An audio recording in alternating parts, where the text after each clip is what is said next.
What is up, Watch fam? Happy Saturday, and welcome to this week's episode of ASKTNH Live. I am Christian from Theo and Harris, and we are live on Instagram. So if you don't follow us already, go ahead and do so right now at Theo and Harris. Let's get into this episode.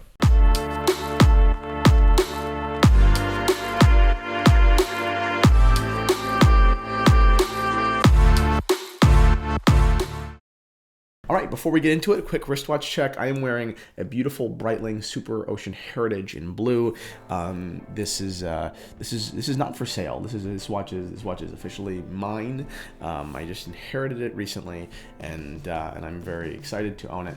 It's a watch that means quite a bit to me. It was there when it was purchased, and it's got a really cool story behind it that I'm sure I will tell one day on an episode. It's it's funny because I always say this, and I don't think that people always understand or relate unless they've experienced it themselves. And so many people have, like most watch geeks have. But watches mean so much more than their material value. A Rolex Submariner is a cool watch.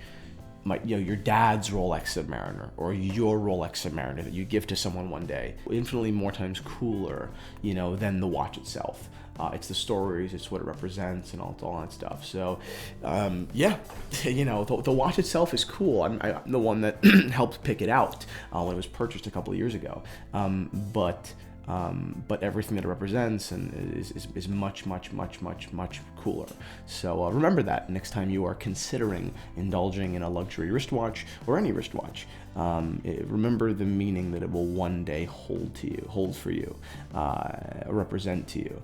And then honestly, that's kind of how, in my mind, I justify spending money on watches, because it's not just about the material. It's a medium for my story one day. Anyway, let's get into some of your questions. Where would you find a jump arrow watch similar to your personal one? I actually have one in for sale. I don't think it's in the shop, but I think I have one in the TNH vault. So you're more than welcome to shoot me an email.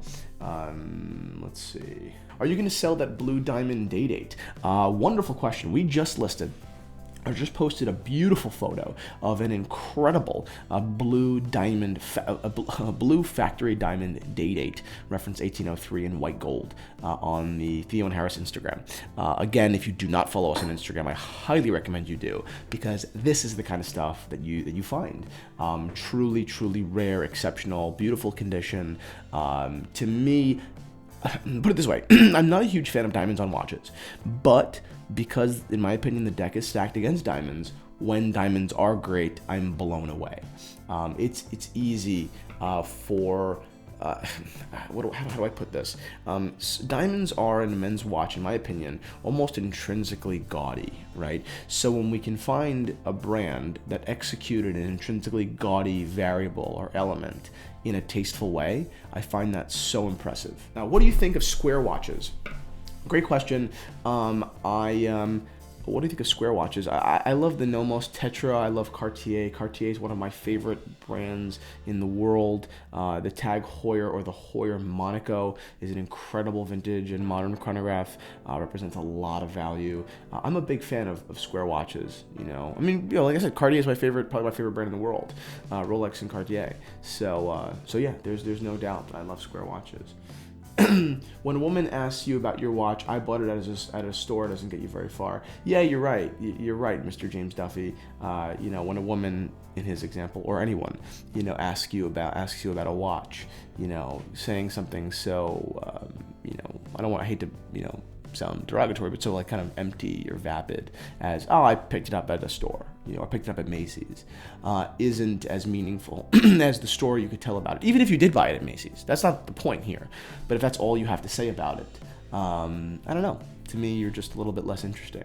Whereas, even if you bought that watch at Macy's and you could talk about it, maybe not its mechanical supremacy, but about what it means to you, even just briefly. You don't need to wax poetic in public, But I don't know. I just think that to me is what made me fall in love with watches so much.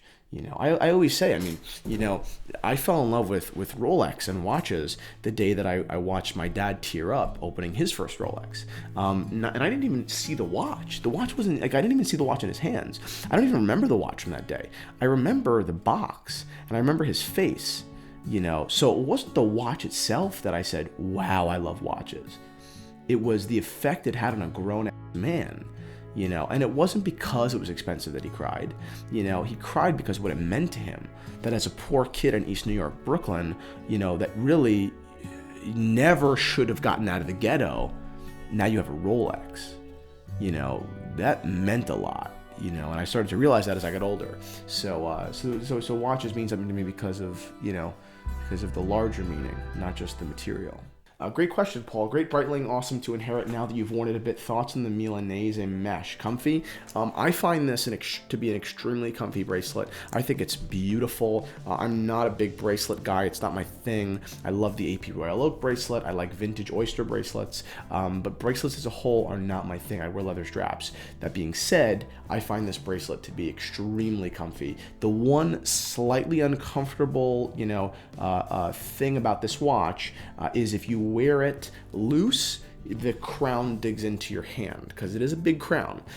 So in the beginning, when I started wearing it, I was having a little bit of a hard time. But then when I used the micro adjustment, it immediately became comfortable and it wasn't digging into my arm anymore. So like I said, I genuinely love this watch. This watch has been in my family for 5 years, maybe 5-6 years. And I think it's quite beautiful. Why do the Jean Rousseau straps keep getting more expensive? Have they? No, they haven't. I think we may have raised the price in the calf by like $5. If that's what you mean, then I don't know, to cover shipping. We were grossly underpricing shipping on our Jean Rousseau straps. I was charging like $7 or $5 and paying like $15, which to me was a huge problem. But if that's what you're talking about, then shipping. If you're talking about why the alligator straps are more expensive than the calf straps, it's because they're alligator. If you look at comparable, quality straps, like by Hermes, you're talking about $600-700. If you're talking about, the Jean Rousseau, we're at $550. $350. So $350 versus $650 is a massive difference. So that's it. Yeah, I don't even think it's close. And the quality is the same. I mean, truthfully, I didn't just blindly choose Jean Rousseau. Jean Rousseau isn't my brother, and I ended up, like, oh, now I'm in business with them, so because he's my family, so I have to promote them. I chose that company, and they accepted, but I chose them because they're the best, in quality and in value. People are always like, oh, that's, of course you're going to say they're the best. You own them. What? No, you're totally looking at it wrong. I own them because they're the best, not the other way around. So cheers to Jean Rousseau. We've got 4 straps now, 5 straps actually. Type 1, Type 2, Manhattan Sark, and now the Griswold. And the Griswold is a beautiful green matte alligator strap. I love it very, very much. If you guys also are big into straps and big strap guys, please comment that below. What are your favorite combinations with speedies and subs and GMTs? What is your favorite Theo and Harris Jean Rousseau strap? Or do you hate them all? If you don't like our straps, please let us know. I would love to hear your criticism. Even though I think the deck is a little bit stacked against you, I'd be happy to converse. Thank you guys so much for watching this episode of AskTNH Live. It means the world. Please do follow us on Instagram at Theo and Harris, and I will see you all on Monday.